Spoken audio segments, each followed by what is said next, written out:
Welcome to this technical guide on the Dyson SV22.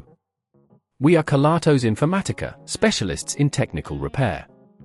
We collect your device from your doorstep, carry out a free diagnosis, and send you a quote before any repair. No phone calls, no trips to the shop. We are based at Calle Joaquín María López 26, Madrid. Convenient, transparent and professional. Link in the description.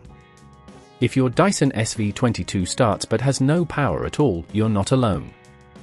This issue often arises from a faulty motor, which can happen due to wear and tear over time. If left unaddressed, your vacuum cleaner may become completely unusable, making it essential to resolve this problem promptly. For this repair, you will need a Phillips screwdriver, a flathead screwdriver, a replacement motor compatible with a Dyson SV22, and some safety gloves to protect your hands. First, ensure the vacuum is unplugged before you begin. Start by using the Phillips screwdriver to remove the screws located on the back of the device. Carefully lift the casing off, being cautious not to damage any clips.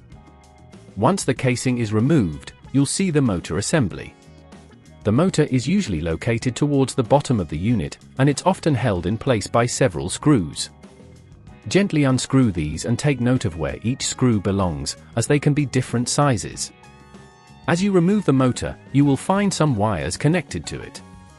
Make sure to disconnect these wires carefully. A flathead screwdriver can help to gently pry off any stubborn connections. If at this point you feel it's getting too tricky, remember that at Kelatos we collect your device from your door and return it fully repaired. Once the old motor is out, take your new motor and connect the wires exactly as they were on the old one. This is crucial, as incorrect wiring can lead to further issues. After connecting the wires, carefully place the new motor back into the assembly and screw it in securely. Make sure to apply just the right amount of force. Over-tightening can strip the screws.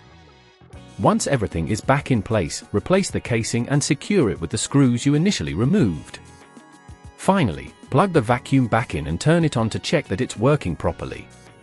If you hear the motor running and suction is restored, congratulations, you've successfully replaced the motor.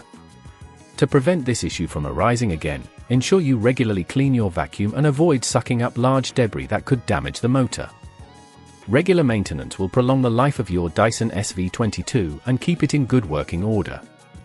If you'd rather not risk damaging your device, at Kelatos we collect, repair and deliver back to your door anywhere in the UK. Link in the description.